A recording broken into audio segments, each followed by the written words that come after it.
అంటే నేను రాత్రి ఇది చూసిన తర్వాత నాకు వాడే గుర్తుకొచ్చాడు, ఈ ఆదిల్ బషీర్. పాకిస్తాన్ జర్నలిస్టు. ఆదిల్ బషీర్. మాకు ఆ ఆదిల్ బషీర్ ఎవరో, మాకు ప్రూఫ్ ఇవ్వండి ప్రూఫ్ ఇవ్వండి అని చెప్పేసి వాడికి పంపించాడు సార్ ఆ వీడియో. డెఫినెట్గా. రైట్, సాంబశివరావు గారు మాట్లాడతారు. అంటే అదే ఇప్పుడు పరిగ్దర్ అన్నట్టు చాలా చాలా కేటగోరికల్ గా మాట్లాడారు. ముందు ఒక గవర్నమెంట్ ఫామ్ అనుకున్నాము, ఒక మిలిటరీ ఉందని అనుకున్నాం. వాళ్ళిద్దరూ నెక్సెస్ లో పనిచేశారు, ఇల్లీగల్ గా పనిచేస్తున్నారు అనుకుంటూనే మిలిటరీ డామినేట్ చేస్తుంది సొసైటీని, గవర్నమెంట్ అనేది సెకండ్ ఫేజ్ లో చూసాం. ఆ తర్వాత మిలిటరీలో వాళ్ళ డామినెన్స్ కోసం క్రియేట్ చేసినటువంటి ఈ ఉగ్ర సంస్థలు ఏదైతే ఉన్నాయో అవి తిరిగి పెద్దయి ఆ మిలిటరీని కూడా కబడించే పరిస్థితి వచ్చింది. ఇవాళ పాఠంలో ఏమంటే, I don't think there is a civilian, I don't think military, I don't think there is anything that we can say అవును వీళ్ళగా ఆలోచిస్తున్నారు, పరంగా ఆలోచిస్తున్నారు, ఇంటర్నేషనల్ నామ్స్ ని గౌరవిస్తున్నారు అని చెప్పుకోవడానికి ఏం మిగలేదు. బీయింగ్ ఏ మిలిటరీ ఆఫీసర్, ఇప్పుడు ఆయన మన ఒక టెర్రరిస్ట్ అటాక్, పుల్వామాలో జరిగిన టెర్రరిస్ట్ అటాక్ ని దాంట్లో మా ప్రామిస్ చేయించాం ఆయన ట్రైన్ చేస్తున్నా అంటే, బీయింగ్ ఏ మిలిటరీ ఆఫీసర్ ఈ also reduced himself to a terrorist. వాళ్ళు ఆ రోజు చెప్పాలి పుల్వామా అనేది పాకిస్తాన్ మిలిటరీ ఆపరేషన్ చెప్పాలి ఆ రోజున. If military wanted to say that it was a military operation. మీరు అది ఆ ధైర్యం లేక దాక్కుని మీరు టెర్రరిస్టులు వాడి మన సోల్జర్స్ని, మన జవాన్ని చంపింది కాక కాపీగా ఇవాళ వచ్చేసి మా శక్తి సామర్థ్యాలని పుల్వామాలో చూపించామని చెప్పుకోవడం సిగ్గుండాలి. ఐ థింక్ ఈ degraded Pakistan military to the bottom. ఇప్పుడు ఆ మిలిటరీలో ఉన్న రెస్పెక్టబుల్ ఆఫీసర్స్ అందరూ కూడా ఆలోచించుకోవాలి.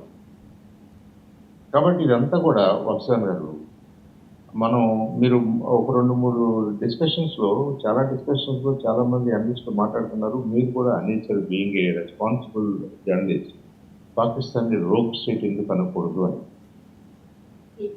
ఇవే ప్రూఫ్లు, ఇవే సివిలియన్స్ కోర్టులతో క్యాండిల్ చేస్తారు, నోటి గుడ్డలు కట్టుకుని క్యాండిల్ చేస్తారు, వైట్ ఫ్లాగ్స్ పట్టుకుని ర్యాలీలు చేస్తారు, లేదంటే ఇంకోటి కావాలనుకుంటూ శాంతి కావాలి, మాకు ఇబ్బంది జరుగుతుంది, మమ్మల్ని పట్టొద్దు, మమ్మల్ని తిట్టొద్దు, మేము మంచి వాళ్ళం అని చెప్పుకోవడానికి ర్యాలీ చేస్తారు, లేదా ఇంకొకళ్ళని కట్టడి చేసుకోవడానికి ర్యాలీ చేస్తారు. వీళ్ళేంటంటే డైరెక్ట్గా గ్రెనేడ్స్ పట్టుకుని రాకెట్ లాంచర్స్ పట్టుకుని వీళ్ళు ర్యాలీలు చేస్తారు. గవర్నమెంట్ చూస్తూ కూర్చుంటే, మిలిటరీ చూస్తూ కూర్చుంటే వాళ్ళ మీద ఎవరు యాక్షన్ తీసుకోవాలి? మరి definitely international bodies to take action. ఇవాళ మన ఇంటర్నేషనల్ బాడీస్ పరిస్థితి కూడా చూస్తున్నాం. మనం యునైటెడ్ నేషన్స్ ఏం చేస్తుందో చూస్తున్నాము, IMF ఏం చేస్తుందో చూస్తున్నాము, వరల్డ్ బ్యాంక్ ఏం చేస్తుందో చూస్తున్నాం. వాళ్ళు కూడా ఆ ఉన్న పరిస్థితులకు తలొగ్గి, పొలిటికల్ ప్రెషర్స్కి తలొగ్గి, ఈ పవర్స్కి తలొగ్గి, వాడు ఎప్పటికీ అది మంచిదైతే అది చేసుకుంటూ కాంట్రవర్సీ లేకుండా బయటపడాలని వాళ్ళు చూస్తున్నారు. నిజంగా are these institutions still relevant అనేది మన ముందుకు వస్తున్నటువంటి పెద్ద క్వశ్చన్ మార్క్. అలా కానప్పుడు ఇండివిజువల్ దేశాలు వాళ్ళకున్నటువంటి వాళ్ళ శక్తియుక్తులు ఉపయోగించాల్సిన పరిస్థితి వస్తుంది. ఇండియా లాంటి ఒక responsible major democracy, the biggest democracy, great democracy, most respected democracy, ఇన్ని పెట్టుకున్నాం కాబట్టి మనం వాటన్నిటిని గౌరవించాలి. కాబట్టి ఇవాళ కూడా ఈ రిస్ట్రెయింట్ని ఉపయోగిస్తూ మనం పాకిస్తాన్ మీద కానీ, పాకిస్తాన్ స్టూడెంట్స్ మీద కానీ, పాకిస్తాన్ మిలిటరీ మీద కానీ మనం వెళ్ళొద్దు. వాళ్ళని కట్టడి చేయాలనేది మన ఉద్దేశం, టెర్రరిస్ట్ని ఎలిమినేట్ చేయాలనేది మన ఉద్దేశం, కానీ వాళ్ళని డ్యామేజ్ చేయాలనేది కాదు అని 22 ఏప్రిల్ ఇవాళ కూడా మనం మాట్లాడతారు. దీన్ని కనుక వాళ్ళు అదుగా తీసుకున్నా, ప్రెసిడెంట్ కాకుండా ఇందాక ప్రజలు అడిగిన క్వశ్చన్ మళ్ళీ మన ప్రజలందరూ అడుగుతారు. మనం ఏమి సాధినామని గట్టిగా ఉన్నాం, ఏమి సాధిస్తామని మన DGMO సీజ్ఫైర్ ఒప్పుకున్నాడు. ఇవన్నీ కూడా మన ప్రజలకు చెప్పాల్సిన, సమాధానం చెప్పాల్సిన టైం ఆసన్నమవుతుంది. ఐ థింక్ వీటన్నిటి నిలబెట్టుకుని మన మిలిటరీ అనుకోండి, మన ప్రభుత్వం అనుకోండి, చాలా రెస్పాన్సిబుల్ ఒక మంచి పొజిషన్ తీసుకుని ఆగారు. వీఆర్ ఆపరేషనల్లీ రెడీ అన్న పొజిలోనే మేము ఆగుతున్నాం. మేమేదో అంతా అయిపోయింది, ఇదంతా సెటిల్ అయిపోయింది, మా ఆపరేట్ పూర్తి అయిపోయింది అనేమంటారు. ఈ వీఆర్ ఆపరేషనల్ రెడీ. మేము ఏదో మీరు మాట్లాడుతూ ఉన్నారు కాబట్టి పెట్టాం.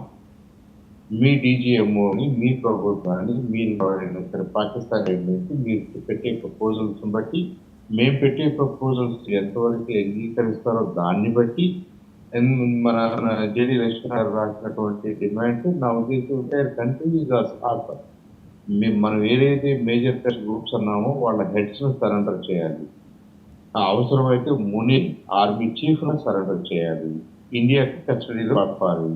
India will decide to do legally in front of the world. మనం సీక్రెట్ గా చేయము. Indian labour to the public, to the world. మేము వాళ్ళని ప్రాసెస్ చేయాల్సిందే, వాళ్ళని పని చేయాల్సిందే, వాళ్ళని అటెండ్ చేయాల్సిందే. ఈ టెర్రరిస్ట్ స్థావరాలను అయితే ఇండివిజువల్ గా మేము రూపుమాపాలి. ఇవన్నీ కూడా ఉన్నటువంటి హక్కులు మేము చేయాల్సినటువంటి మా బాధ్యతలు.